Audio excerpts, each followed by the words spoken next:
Welcome back to Bash Bros and episode, oh my god, what episode is it? 29? 29. 29. That's what we're going with, of Notorious Pro Wrestling, the TEW Let's Play series where we find out what exactly would happen if Conor McGregor started his own wrestling promotion. You may be wondering why we're starting in the venue selection screen, and that's because I made a boo-boo and I hit the wrong button.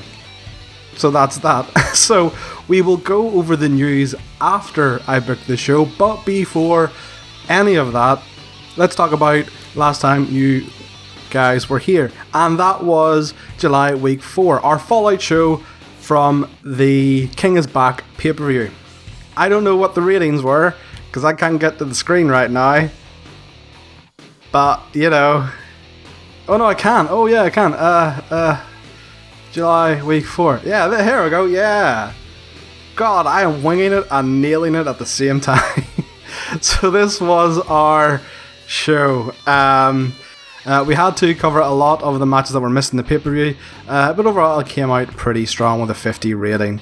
In terms of what you have missed since, let's look at those. So in August week 1, here is the card that we had. We had another Coach Doug promotional video where Easton Reese beat his meat in the freezer while Doug looked on. You gotta remember, we're going for really camp, really silly with these Coach Doug promos. And then Mark Andrews in a pre-show match beat Nathan Cruz in a pretty good match, to be fair.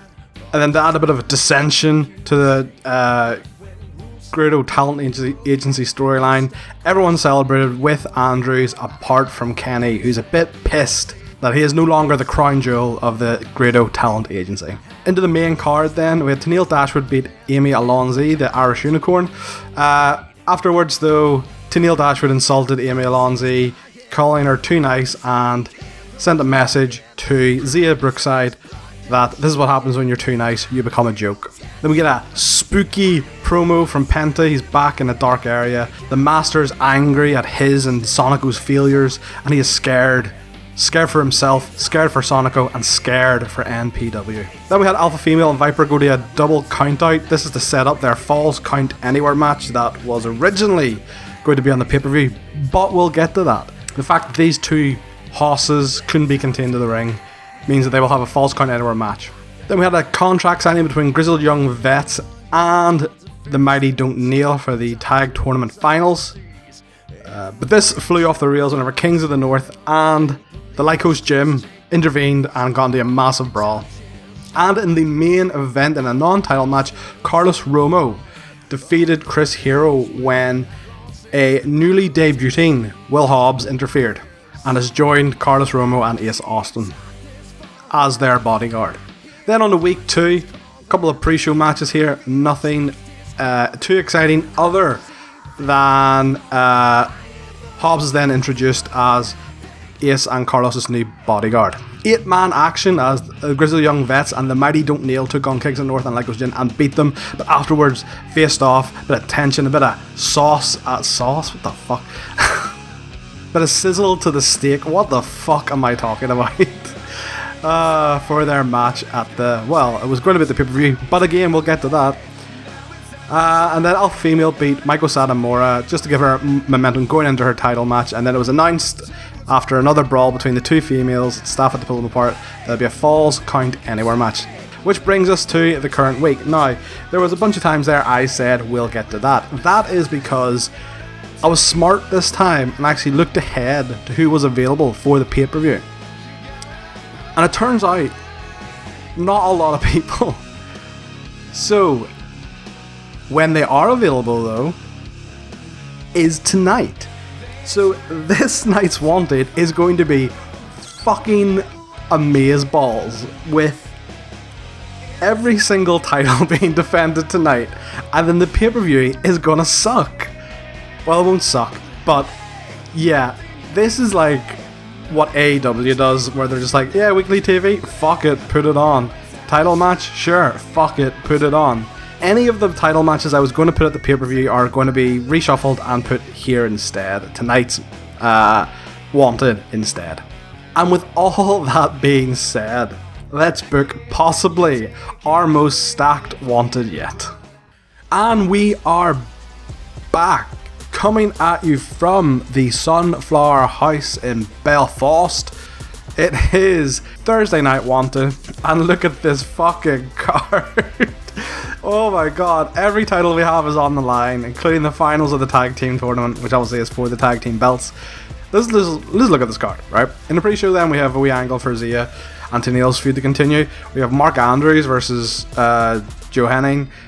Which will then lead to a PPV match between their two teams. We have a women's championship match in a Falls Count Anywhere match between Female and Viper. We have the tag title finals between Grizzled Young Vets and the Mighty Don't Kneel. And then we have heavyweight title match. Well, then we have a Notorious Pro Wrestling Championship being defended in the main event with Carlos Romo and Chris Hero. The reason why Chris Hero actually took a loss, to Carlos Romo a couple of weeks ago is because Chris made a promise to put him over, as he believes he is the future of wrestling. James Storm also made a similar promise, but I have not yet to cash in on that promise yet. So yeah, just a bit of Carlos Romo, as we've established already, is really good in ring. So this is to kind of get him up there. Along with Ace Austin, those two are going to be like our future superstars. Other than that, let's get into it. So in a backstage segment, Zia Brookside comes up to Tennille Dashwood and it's like, you know what, you were right last week. I don't want to be considered a joke. Maybe I am too nice. I would like you to mentor me. So this will lead to a tag match at the pay-per-view with Zia Brookside and Tennille Dashwood going against the two of the Joshi wrestlers. Then in a really good match, holy shit, Mark Andrews defeated Joe Hennig in 1741 with a shooting star press. Mark Andrews got a 63, which is pay-per-view main event caliber, and Joe Hennig got a 49, which is just shy of what I would want from a Dynamite main event, and 57, which is fucking great. That is way too good to be in the pre-show.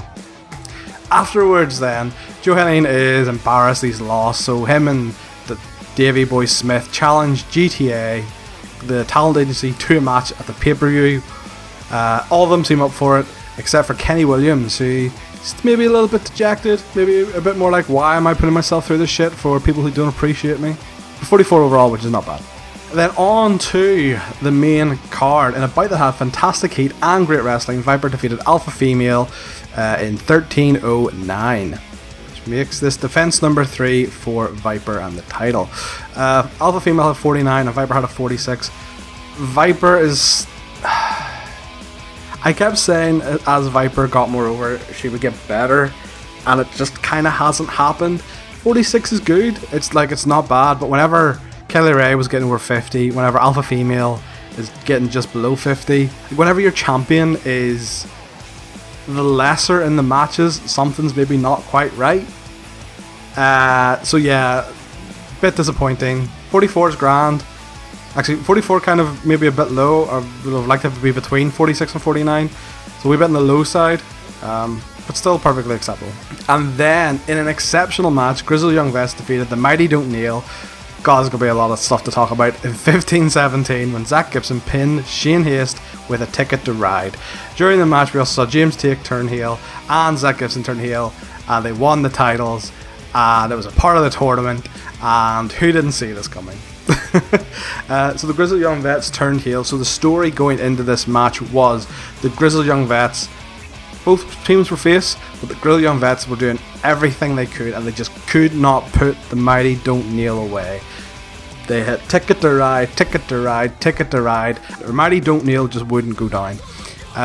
So being frustrated and not being scared that they weren't going to win the titles, they resort to a kick to the deck, just a low blow, maybe like a title shot as well.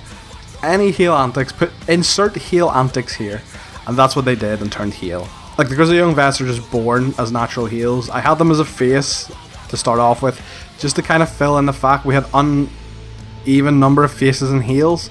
But yeah, like, they are just natural heels, so it makes sense for them to kind of become heels.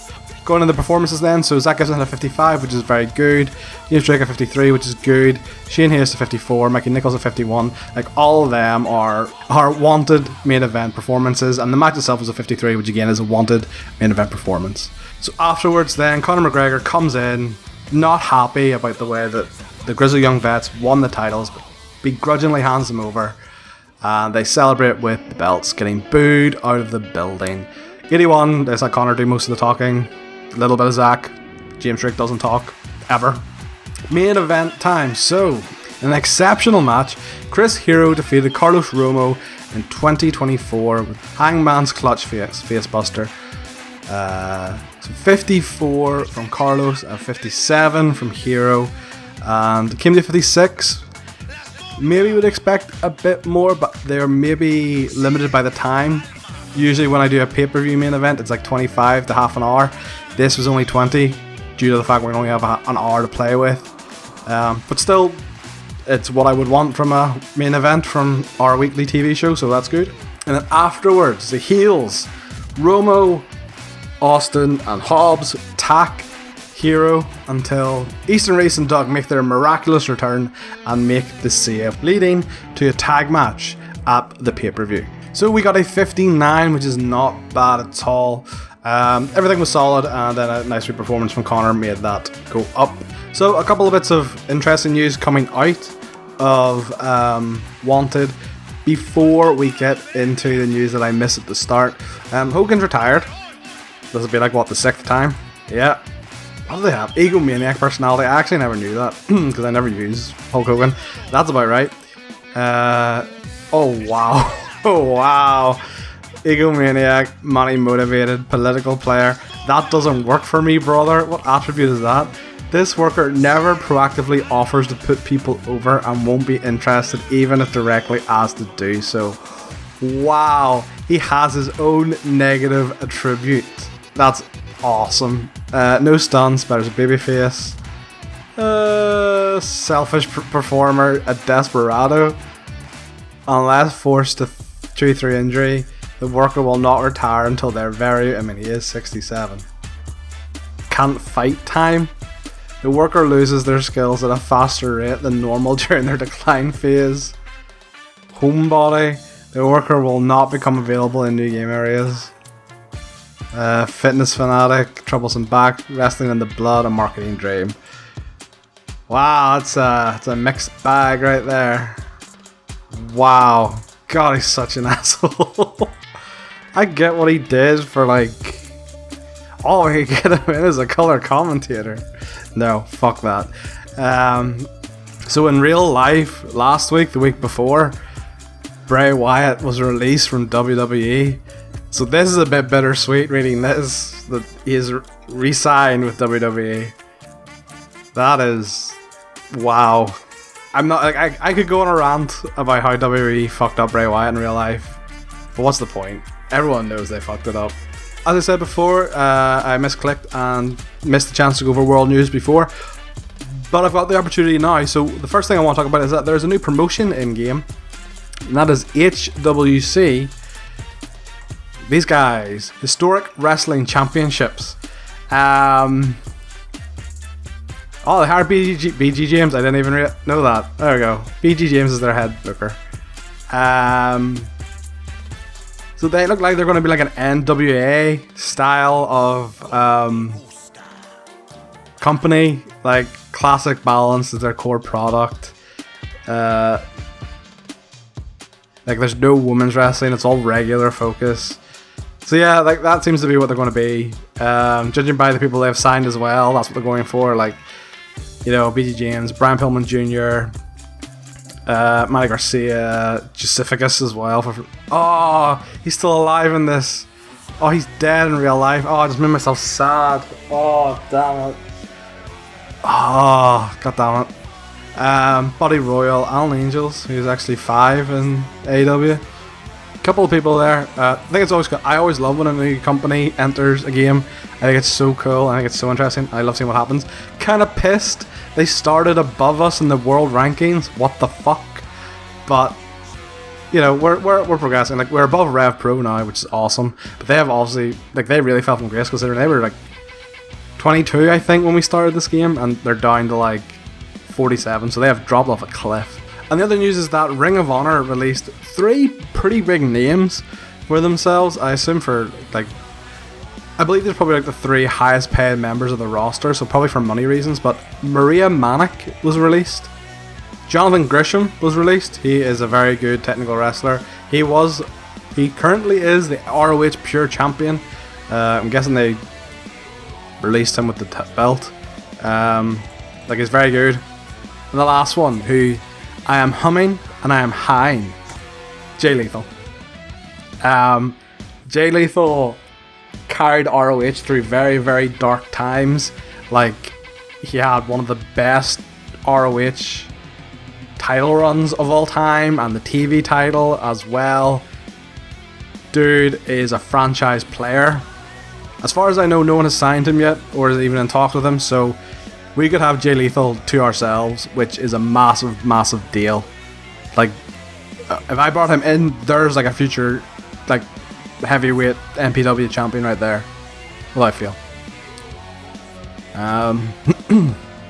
But look, that is everything. So the next time you guys will be back is the Wind Your Neck In pay-per-view.